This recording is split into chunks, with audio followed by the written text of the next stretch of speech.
Collagen और retinol, ये बहुत कहा जाता है कि if you have crossed your 30s तो आपको कोलेजन शॉट्स लाजमी पीना स्टार्ट कर दें आप, और इसके अलावा रेटिनॉल लाजमी आप हफ्ते में 1 या 2 दफ़ा लगाएं। तो क्या ये वाकई बहुत इंपॉर्टेंट है? अच्छा, रेटिनॉल ने अब सुनने क्या करना है, रेटिनॉल ने आपको नज़र कुछ नहीं आना रेटिनॉल का।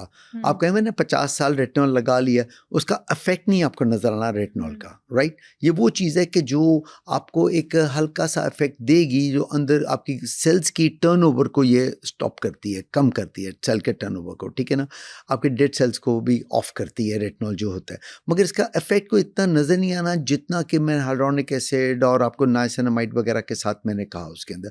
इसे कोई इसका प्लेसिबो इफेक्ट जैसा मैंने पहले बोला कि बाइंड वाइज इफेक्ट आएगा, इसका नज़र नहीं आएगा।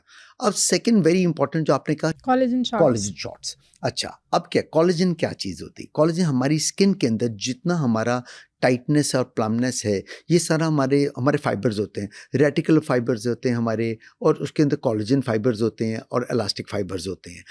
कोलेजन सबसे इंपॉर्टेंट होता है। कोलेजन जो यंग एज के अंदर, कोलेजन जो हमारा समझ लें कि जिस तरह बड़ा टाइट किस्म का कोलेजन है, आहिस्ता आहिस्ता उम्र के साथ कोलेजन कम होता है, और जो कोलेजन बनाते हैं सेल्स फाइब्रोब्लास्ट, वो भी जिस समय कम होने शुरू हो जाते हैं। वो फाइब्रोब्लास्ट सेल्स है जो कोलेजन रिपेयर करता है, क्योंकि वो कम एज के साथ कम होने शुरू हो जाते हैं, कोलेजन रिपेयर नहीं होता, उसके लिए हमें कोलेजन लेना पड़ता है। अब कोलेजन शॉट्स को तो मैं बिल्कुल नहीं कहता, मैं चाहता हूँ कोलेजन भी मेडिकल कंपनी का लिया जाए। अब मेडिकल कंपनियों ने कोलेजन लेके आए हैं जो टैबलेट फॉर्म में है।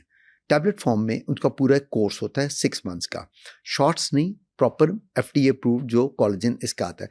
उसमें क्या है, कोलेजन की भी सुन लें, यहाँ भी झूठ बोला जाता है।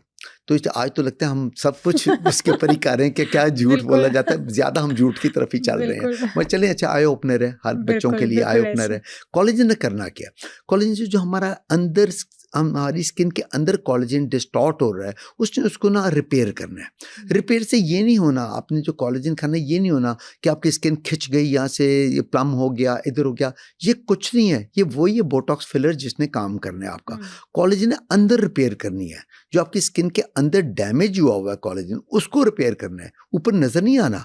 ये फिर एक गलत बात है कि जी ऊपर नजर आएगा, कोलेजन खाएं, आपकी टाइट, कोई रिंकल गायब नहीं होगा। ये भी सुन ले, कोलेजन किसी रिंकल ने गायब, जो छोटे से छोटा रिंकल है, वो वाला जो कहा था बोटॉक्स से ट्रिम डाउन होगा, वो कोलेजन से नहीं जाना। मगर collagen is very good for skin, क्योंकि ये आपके जो हमारी डर्मिस के अंदर कोलेजन पड़ा होता है, जो सेकंड लेयर है स्किन की, उसके अंदर इसने उसको रिपेयर करना है, बस कोलेजन ने ये करना है, ऊपर नजर नहीं आएगा। तो it is something good to be taken for the skin, for the suppleness of the skin, उसके लिए अच्छा हेल्दी उसको रखने के लिए। मगर वही एंड पे यही मैं कहूँगा कि इन चीज़ों के इफ़ेक्ट्स नज़र नहीं आने, मगर कुछ चीज़ें हैं कि जिनके बेहतर होता है बंदा कहे कि लगानी शुरू कर दो शुरू से।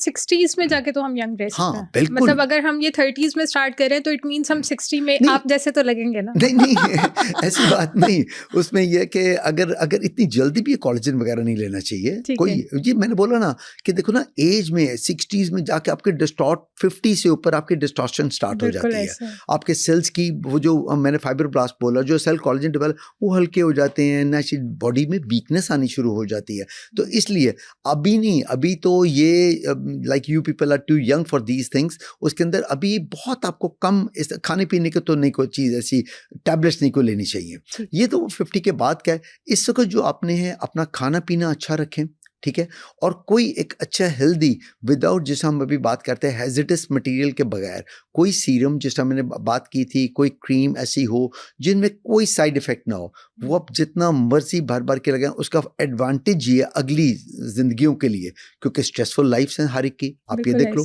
वो ज़माने ख़त्म हो गए क्या, हमारे ज़मानों में एक ही घर में एक टेलीफोन पड़ा होता था या एक ही टीवी होता था, ये अब आप देख लें किस तरह वो चीज़ें हो गई हैं। स्ट्रेसफुल लाइफ बहुत ज़्यादा, पढ़ाइयाँ बच्चों की कितनी मुश्किल हो गई हैं, एक कहाँ से कौन सी स्कूल से अब ट्यूटर्स स्टार्ट हो जाते हैं, स्ट्रेस लेवल्स बढ़ गए हैं। तो इसलिए स्ट्रेस मैंने बोला ना, सबसे जो ख़राब करती है चीज़, that is your stress, tension, anxieties, worries, जो इंसान की आधी ज़िंदगी को कम कर देती हैं। और ये तो हम सब ले रहे हैं, इंक्लूडिंग मी, मैं तो खुद बहुत ज़्यादा लेती हूँ। ऑब्वियस है कि हर किसी को वो होता है, हर किसी को है। एक चीज़ और बताएं कि हमारी स्किन को अच्छा रखने के लिए ये विटामिन्स, कैल्शियम, इन चीज़ों का कितना रोल अच्छा होता है? देखो, बिल्कुल ये भी बहुत अच्छा क्वेश्चन है क्योंकि लोग खाम खा विटामिन्स लेते हैं। Exactly. मैं इसमें हमेशा बताता हूँ कि विटामिन देखो, आपकी अगर अल्लाह ताला ने एक सिस्टम बनाया हुआ हमारी बॉडी का कि हम जो डेली खा रहे हैं चीज़ें, जो भी आप खा रही हैं, खाना खा रही हैं, कोई रोटी घर का सब्ज़ी सलाद वगैरह ये वो, फल भी खाया, दूध भी पिया किया, तो हर चीज़ में अल्लाह ताला ने एक सिस्टम बनाया कि जितना रिक्वायर्ड होता है हमारी बॉडी को वो रिक्वायर्ड है, बाकी एक्सक्रीट आउट हो जाता है। और वो रिक्वायर्ड एग्जैक्ट उतनी अमाउंट हमारे अगर सोडियम पोटेशियम है तो एग्जैक्ट उतनी अमाउंट हमारी जब ब्लड टेस्ट कराओगे हमारे नॉर्मल बंदे में उतनी अमाउंट आएगी, क्योंकि बाकी एक्सक्रीट चाहे जितना मर्जी नमक खा रहे हो वो बाकी एक्सक्रीट आउट हो रहा है, जो रिक्वायर्ड है वो उतना है। आप जितना मर्जी मीठा ले रहे हो वो जितना आने आपका मीठे का एक लेवल आना है आपके नॉर्मल बंदे में उतना आना है, बाकी एक्सक्रीट आउट हो जाना है, ठीक है ना।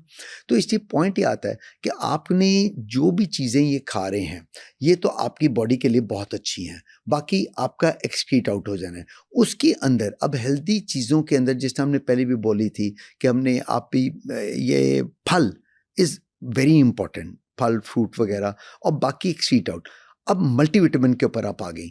मल्टीविटामिन तो क्यों ज़रूरत है जब अल्लाह ताला ने ये रोज़ाना हमें मल्टीविटामिन दे रहे हैं, हम सारा खा रहे हैं, एब्जॉर्प्शन होके वहाँ मल्टीविटामिन लेगा दो जगहों पे। जिस जगह पे एक तो ये कि कोई डिजीज़ उसको हो गई, एक पेशेंट आई हैं और जो मेल है फीमेल है, उसने कहा कि जी मुझे कोविड हो गया, बीमारी हो गई, मुझे डेंगू हो गया, बुरे हाल हो गए, आप वहाँ कहते और मेरे बाल गिर गए, उससे बाल गिर गए। आप कहते हो ये मल्टीविटामिन लो, ये बॉडी के सेल्स को इंटर सब चीज़ों को करेगी, और जो उसमें बायोटिन और चीज़ें जिंक वगैरह डाला हुआ वो आपके बालों को भी इम्प्रूव करेगा। देखो वहाँ ज़रूरत पड़ी, एक तो वहाँ कोई बीमारी के साथ है या कोई ओल्ड एज में है। एक शख्स कहते हैं कि जी मैं ओल्ड एज में हूँ, मैं खा ही नहीं सकता, मुझे पेट के प्रॉब्लम्स हैं, मुझे गैस्ट्राइटिस है, ये फलाना, तो वह हम कहते हैं अच्छा आप मल्टीविटामिन से कवर करो अपना सारा, वह हम उसको कहते हैं, ठीक है। या फिर कोई यंग बच्चियाँ जो बहुत डाइट करती हैं, जो बड़े हेवी हैं, शादी करीब आ रही है, बहुत डाइट करती हैं, पटीट हो गई हैं, तो वह हम कहते हैं कि अब आप ना एक मल्टीविटामिन शुरू कर लो, सो दैट आपकी वो तो पूरे करें जो आपकी बॉडी के अंदर से आपने अपना हर चीज़ माइनस कर रहे हो कि सारा दिन कुछ नहीं खाते हो, तो मल्टीविटामिन वहाँ स्टार्ट करो, वरना कल को आपके बाल गिरने शुरू हो जाएंगे, आपकी स्किन में आपकी ड्राइनेस आ जाएगी, स्किन में आप सपलनेस ख़त्म हो जाएगी स्किन के अंदर। उन लोगों में मल्टीविटामिन वगैरह ज़रूर होने चाहिए, रूटीन में बिल्कुल नहीं लेने चाहिए। अगर कोई बीमारी है तब आप लेंगे, या ओल्ड एज में है या खा नहीं सकते या क्रैश डाइटिंग के ऊपर हैं, तो उस वक्त आप मल्टीविटामिन लेते हैं।